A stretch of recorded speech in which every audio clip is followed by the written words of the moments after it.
ഈ നടക്കുന്ന ജന്തർ മന്ദറിന്റെ ഇപ്പൊ ഡൽഹിയിൽ നടന്നുകൊണ്ടിരിക്കുന്ന പ്രക്ഷോഭത്തിനോട് ഭയങ്കര എതിർപ്പുള്ള ഒരാളാണ്. നമസ്കാരമുണ്ട്. ഇദ്ദേഹത്തെ നിങ്ങൾക്ക് പരിചയമുണ്ടാവും. നമ്മൾ സാബു മോൻ എന്ന് വിളിക്കും. തരികട സാബു എന്ന് അറിയപ്പെടും. പ്രശസ്തമായ ഒരു തരികട സീരിയൽ TV ഷോ ചെയ്ത ആളാണ്. മലയാള സിനിമയിൽ അഭിനയിച്ചിട്ടുണ്ട്. നിർമ്മാതാവാണ്, സംവിധായകനാണ്, ബിസിനസ്സുകാരനാണ്. ആ വിധത്തിലൊക്കെ മലയാളികൾക്ക് പരിചിതനാണ് അദ്ദേഹം. അദ്ദേഹത്തിന് നമ്മുടെ ഈ ജൻസി പിള്ളേരെ പാറ്റകൾ എന്ന പേരിൽ ഡൽഹിയിൽ ഇപ്പോൾ വലിയൊരു സമരം നടത്തി വിജയശ്രീ ലാളിതരായല്ലോ. എനിക്ക് തോന്നുന്നു കേരളത്തിലെ ഈ സംഘപരിവാർ സംഘടനകൾ ഒഴിച്ചുള്ള ബാക്കി എല്ലാ രാഷ്ട്രീയ നേതാക്കളും അല്ലെങ്കിൽ രാഷ്ട്രീയ സംഘടനകളും ആ സമരത്തിനോടൊപ്പമായിരുന്നു. അവരോട് ഐക്യദാർഢ്യം പ്രഖ്യാപിച്ചിരുന്നു. മലയാള സിനിമാ രംഗത്തുള്ള പ്രശസ്തരായ പലരും തന്നെ ആ സമരത്തിന് ഐക്യദാർഢ്യം പ്രഖ്യാപിച്ചുകൊണ്ട് പ്രസ്താവനകൾ ഇറക്കിയപ്പോൾ നമ്മുടെ ഈ സാബുവൻ മാത്രം അതിനെതിരായി സംസാരിച്ചു എന്നുള്ളതാണ് ഇപ്പോൾ ഇവിടെ കാണാൻ പറ്റുന്നത്.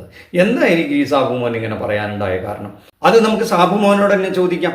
കാരണം എന്താ അറിയോ, നമ്മൾ ഈ കേരളം മുഴുവൻ, ഇന്ത്യയിലെ ബഹുഭൂരിപക്ഷം വരുന്ന വിദ്യാർത്ഥികളും യുവജനങ്ങളും പ്രതിപക്ഷ കക്ഷികളെല്ലാം ഈ കുട്ടികളുടെ ജനുവനായ ഒരു കോഴ്സിന് വേണ്ടി അവരുടെ കൂടെ നിന്ന് ശബ്ദമുയർത്തുകയും അവരെ ചേർത്ത് പിടിക്കുകയും ചെയ്തപ്പോൾ ഈ സർക്കാരിന് അവസാനം വരെ പിടിച്ചു നിന്നിട്ടും മുട്ടുമടക്കേണ്ടി വന്നില്ലേ?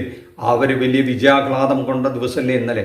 എന്നിട്ടും എന്തുകൊണ്ട് ഈ സാബു മോൻ എന്നുള്ള വ്യക്തി അല്ലെങ്കിൽ ഈ താരം ഇങ്ങനൊരു നിലപാടെടുത്തു എന്ന് നമുക്കറിയാനൊരു കൗതുകം ഉണ്ടാവില്ലേ? നമുക്ക് സാബു മോനോട് തന്നെ അത് ചോദിച്ചു നോക്കാം. പറയൂ സാബു മോനെ, എന്താണ് താങ്കൾ അങ്ങനെ ഒരു നിലപാടെടുക്കാൻ കാരണം? നീറ്റ് എന്ന് പറയുന്ന ഒരു ഉപരിവർഗത്തിന്റെ ബാധിക്കുന്ന ഒരു ക്രീം ലെയറിനെ ബാധിക്കുന്ന, ഫിനാൻഷ്യലി സ്റ്റേബിൾ ആയിട്ടുള്ള മനുഷ്യരെ ബാധിക്കുന്ന ഒരു വിഷയമായിട്ടാണ് എനിക്ക് തോന്നിയത്. മെഡിക്കൽ എൻട്രൻസിന്റെ വിഷയത്തിനെക്കാളും മുമ്പ് നമ്മുടെ നാട്ടിലെ ആഹാര വിതരണത്തിന്റെ സന്തുലിതാവസ്ഥയെ ബാധിക്കുന്ന ഒരു വലിയ സമരം നടന്നു, കർഷക സമരം. ഒരു മനുഷ്യൻ ഈ കൂട്ടത്തിനകത്ത് നിന്ന് ആ സമരത്തിന് ഐക്യദാർഢ്യം പ്രഖ്യാപിച്ചു വന്നിട്ടില്ല. ഇന്ന് ഉപരിവർഗത്തിലെ കുറെ പിള്ളേര് മെഡിക്കൽ എൻട്രൻസ് തെറ്റാണ്. ഇവരാരും ഈ രാഷ്ട്രത്തിന്റെ ഭാവിയെക്കുറിച്ച് ആകുലപ്പെട്ടു വരുന്നവരൊന്നുമല്ല. ഇത് അവർക്ക് നൊന്തപ്പോ ഇറങ്ങിയ ഒരു സംഭവം. ഇപ്പൊ നമ്മുടെ പ്രേക്ഷകർക്ക് മനസ്സിലായിട്ടുണ്ടാവും എന്തുകൊണ്ടാണ് സാബു മോൻ ഈ സമരത്തെ തള്ളി പറയുന്നതെന്ന്. നമ്മൾ അങ്ങനെ തള്ളി പറയണ്ട കേട്ടോ സാബുവിനെ. ഈ പറയുന്നതിലും ഒരു വസ്തുതയുണ്ട് എന്നുള്ളത് നമ്മൾ തള്ളിക്കളയണ്ട. ഈ സമരത്തിന്റെ ഒരു വശം വളരെ ശരിയാണ്. കുഞ്ഞുങ്ങളെ ബാധിക്കുന്ന ഒരു വലിയ വിഷയത്തിനെതിരെ അവർ അതിശക്തമായി കാലാകാലങ്ങളിൽ നടന്ന പരീക്ഷാക്രമക്കേടുകൾ അവരുടെ ഭാവിയെ നശിപ്പിക്കുന്നു എന്ന തോന്നലിൽ നിന്ന് അവരുടെ ഉള്ളിൽ നീറിപ്പോഞ്ഞുകൊണ്ടിരുന്ന അവരുടെ പ്രതിഷേധത്തെ പുറത്തെടുക്കുകയും അത് വലിയൊരു പ്രതിഷേധ സമരമായി ആഞ്ഞടിക്കുകയും ചെയ്തപ്പോൾ ഭരണകൂടത്തിന് ഈ കുട്ടികളുടെ മുമ്പിൽ പിടിച്ചു നിൽക്കാനായില്ല എന്നുള്ളത് ഒന്നാം തരം വസ്തുത. അത് നമ്മുടെ ഇന്ത്യയുടെ ഭാവിക്ക് വലിയ പ്രചോദനം നൽകുന്നുണ്ട്. കാരണം നമ്മുടെ ജനാധിപത്യത്തിന് എന്തെങ്കിലും തരത്തിലുള്ള പോറലേൽക്കുമ്പോൾ ഈ കുഞ്ഞുങ്ങൾ ഭാവിയിൽ ഈ കുഞ്ഞുങ്ങളാണല്ലോ നമ്മുടെ പൗരന്മാരാകുന്നതും ഇന്ത്യയെ നയിക്കേണ്ടതും. അവർ സടകുടഞ്ഞെഴുന്നേൽക്കുമെന്നുള്ളതിൻ്റെ ഒരു ഉത്തമ ഉദാഹരണമാണ്. അതിൻ്റെ മുമ്പിൽ ഏത് മർക്കടമുഷ്ടിയും പരാജയപ്പെട്ടു പോകും എന്നുള്ളതിൻ്റെ ഉദാഹരണമായിരുന്നു ഇന്നലെ ഈ പാറ്റകളുടെ സമരത്തിൻ്റെ വിജയം. ഇനി നമ്മുടെ സാബുമോനിലേക്ക് നമുക്കൊന്ന് തിരിച്ചു വരാം. സാബുമോൻ ഉയർത്തിയ വിഷയവും വളരെ ഗൗരവമുള്ളൊരു സംഭവമാണ്. നമുക്കറിയാമോ, നീറ്റ് എന്നൊരു പരീക്ഷയാണ് ഇതിൻ്റെ തുടക്കം. നീറ്റ് പരീക്ഷ കുറേ കാലമായി ക്വസ്റ്റ്യൻ പേപ്പർ ലീക്കാകും. കുട്ടികൾ കഷ്ടപ്പെട്ട് പഠിച്ച് 2-3 വർഷപ്പെടുത്താണ് അവർ പഠിക്കുന്നത്. പലരും 8ാം ക്ലാസ് മുതൽ തന്നെ അതിന് പ്രിപ്പയർ ചെയ്ത് തുടങ്ങും. ലക്ഷങ്ങൾ മുടക്കിയാണ് അവരതിന് പഠിക്കുന്നത്.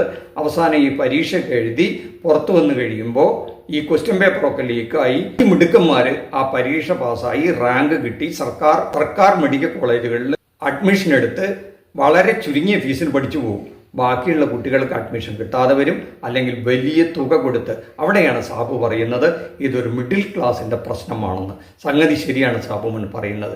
നമ്മുടെ ഇവിടെ 1,35,000-ഓളം 37,000-ഓളം മെഡിക്കൽ സീറ്റുകളാണുള്ളത്. അതിലേതാണ്ട് 60,000, ഏതാണ്ട് ഒരു 50% താഴെ 40%-ഓളം സീറ്റുകൾ മാത്രമാണ് സർക്കാർ കോളേജുകളിൽ ഉള്ളത്. അവിടെയാണ് ഫീസ് കുറവുള്ളത്. പല കോളേജുകളിലും 25,000, 50,000 അല്ലെങ്കിൽ 1,00,000 രൂപ വരെയൊക്കെ സർക്കാർ മെഡിക്കൽ കോളേജിൽ ഫീസുള്ള സംസ്ഥാനങ്ങളുണ്ട്. ബാക്കിയുള്ള 10,75,000 സീറ്റുകളും സ്വകാര്യ മെഡിക്കൽ കോളേജുകളിലാണ്. അവിടെയെല്ലാം 15 ലക്ഷം, 20 ലക്ഷം, 1 കോടി വരെയൊക്കെ ഫീസുള്ള NRI സീറ്റുകളുള്ള മെഡിക്കൽ കോളേജുകളാണ്. അതിലാണ് പഠിക്കുന്നത്. അവിടെയാണ് സാബുമോൻ പറഞ്ഞ ഈ സമ്പന്ന വർഗം അല്ലെങ്കിൽ middle class and above, middle class പോലും സാധ്യമല്ലാത്ത വിധത്തിലാണ് ഈ സ്വകാര്യ സ്വാശ്രയ മെഡിക്കൽ കോളേജിലെ ഫീസ്. ബാക്കി മെഡിക്കൽ വിദ്യാഭ്യാസം എന്ന് പറയുന്നത് ഈ സർക്കാർ കോളേജുകളുടെ സൗകര്യം കൂട്ടുന്നതിലല്ല ഗവൺമെൻറ് ശ്രദ്ധ കേന്ദ്രീകരിക്കുന്നത്. സ്വകാര്യ മെഡിക്കൽ കോളേജുകളിലെ സീറ്റ് വർഷം തോറും കൂടിക്കൊണ്ടേയിരിക്കുന്നു. അവിടെ വലിയ കോടിക്കണക്കിന് രൂപയുടെ കൊള്ള നടന്നുകൊണ്ടിരിക്കുന്നു എന്നുള്ളതാണ്. അതാണ് ഇവിടുത്തെ കാതലായ പ്രശ്നം നമ്മുടെ സാബു ഇവിടെ ഉയർത്തിക്കൊണ്ടുവരുന്നത്. അതല്ലാതെ ഈ ഒരു വർഗം, ഈ കുട്ടികൾ ഇപ്പൊ കാണിച്ച ഒരു ആർജവം എന്ന് പറയുന്നത് അവരുടെ കാര്യസാധ്യത്തിന് വേണ്ടി മാത്രമായിരുന്നു എന്നാണ്. ഇവിടെ കർഷക സമരം നടന്നപ്പോഴോ അല്ലെങ്കിൽ തൊഴിലില്ലായ്മയ്ക്ക് വേണ്ടിയിട്ടോ അല്ലെങ്കിൽ ഈ രാജ്യത്തെ പൊതുവായ മറ്റു പ്രശ്നങ്ങളിലോ ഈ ജൻസി വിഭാഗമെന്നോ അല്ലെങ്കിൽ പാറ്റകൾ എന്നറിയപ്പെടുന്ന ഈ കുട്ടികളൊന്നും തന്നെ ഒരിക്കലും മുന്നോട്ട് വന്ന് കണ്ടിട്ടില്ല എന്നുള്ളതാണ് പറയുന്നത്. ഈ വിധത്തിൽ കർഷകർ സമരം ചെയ്തപ്പോൾ ഈ കുട്ടികളും ഈ വിഭാഗവും യുവാക്കളും അല്ലെങ്കിൽ നമ്മൾ ഈ പറയുന്ന പാറ്റകൾ എന്ന് പറയുന്ന ഇതിന് നേതൃത്വം കൊടുത്തവരൊന്നും അന്ന് രംഗത്ത് വന്നിരുന്നില്ല എന്ന് സാബുമോൻ ഉദ്ദേശിച്ചതിലും ഒരു ചെറിയ പോയിന്റ് ഉണ്ട്. അതിലൊരു കാര്യമില്ലേ എന്നും കൂടെ നമ്മൾ ആലോചിക്കണം. അവരുടെ ഒരു ആവശ്യം വന്നപ്പോൾ ഈ സമൂഹം ഒന്നടങ്കം അവരുടെ കൂടെ നിന്ന് ശബ്ദമുയർത്തി അവരെ ചേർത്ത് പിടിച്ചു. കാരണം അവർ നമ്മുടെ മക്കളാണ്, അവരുടെ ഭാവിയിൽ ഇനി ഈ സാബുമോൻ പറയുന്ന ഈ വിഭാഗം ഉണ്ടല്ലോ, കർഷകർ, തൊഴിലാളികൾ അല്ലെങ്കിൽ വളരെ കൂലി കുറവുള്ളവരൊക്കെ, അവരൊന്നും നമ്മുടെ സമൂഹത്തിൽ വളരെ ചെറിയ പെർസെൻറ്റേജായി മാറും. എല്ലാവരും ഒരുവിധം മധ്യവർഗമാവും. അപ്പോൾ അവരുടെ റെപ്രസെൻറ്റേഷനാവും ഇനി ഇന്ത്യയുടെ ഭാവിയുള്ളത്. അതുകൊണ്ടാണ് അവരുടെ ഭാവിയെ ചോദ്യം ചെയ്യപ്പെട്ടപ്പോഴാണ് അവർ മുന്നോട്ട് വന്നത് എന്നുള്ളതാണ്. അതല്ലാതെ ഈ ഭൂമിയിൽ പണിയെടുക്കുന്നവന്, മണ്ണിൽ പൊന്നു വിളയിക്കുന്നവനൊന്നും കൂടെ നിൽക്കാനായിട്ട്, അവൻ്റെ പ്രശ്നങ്ങളെ അഭിമുഖീകരിക്കാനായിട്ട് അവർ മാത്രമേ ഉണ്ടായിരുന്നുള്ളൂ. അന്ന് ഇവരുടെ കൂടെയൊന്നും ഈ വലിയ നമ്മുടെ സംഘടിത രാഷ്ട്രീയ പാർട്ടികളൊന്നും തന്നെ ഉണ്ടായിരുന്നില്ല. അല്പം ഇടതുപക്ഷ കക്ഷികൾ ഒഴിച്ചാൽ അവർ എണ്ണത്തിൽ ശുഷ്കമാണ്. ഇപ്പോൾ പോലും നിങ്ങൾക്ക് ലോകസഭ എടുത്താൽ അവിടെ വിരലിൽ എണ്ണാവുന്ന മെമ്പേഴ്സ് പോലും അവർക്കില്ല.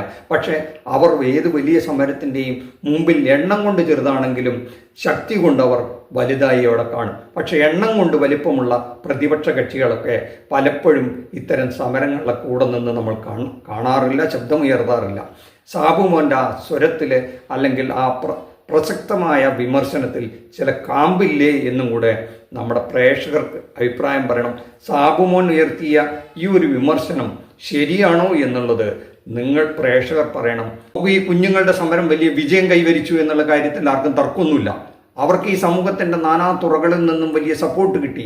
സെലിബ്രിറ്റികളുടെ, സിനിമാ മേഖലയിൽ നിന്ന്, സ്പോർട്സ് രംഗത്ത് നിന്ന്, രാഷ്ട്രീയ കക്ഷികളിൽ നിന്ന്, നിഷ്പക്ഷമതികളിൽ നിന്ന്, വലിയ ബുദ്ധിജീവികളിൽ നിന്നൊക്കെ വലിയൊരു സപ്പോർട്ട് ഈ വിഭാഗത്തിന് കിട്ടി. കാരണം അവരവരുടെ വീടുകളിലൊക്കെ ഈ കുട്ടികളുണ്ടല്ലോ, അവരുടെ ഭാവിയാണല്ലോ ചോദ്യം ചെയ്യപ്പെട്ടത് എന്നുള്ള ആശങ്കയായിരിക്കാം അവർക്ക് ഈ സപ്പോർട്ടൊക്കെ കൊടുക്കാൻ കാരണം.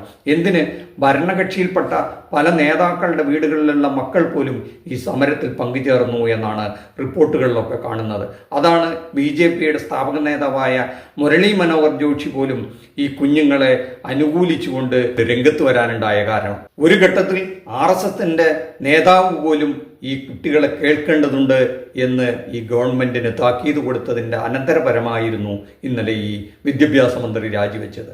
അങ്ങനെ ഈ സമൂഹം ഒന്നടങ്കം ഈ കുഞ്ഞുങ്ങളുടെ പിന്നിൽ അണിനിരന്നപ്പോൾ അവർ വിജയം കൈവരിച്ചു എന്നുള്ളതാണ് സത്യമായ കാര്യം. എന്നാൽ മറുപക്ഷം നമ്മുടെ സാബു ഉയർത്തുന്നുണ്ട്.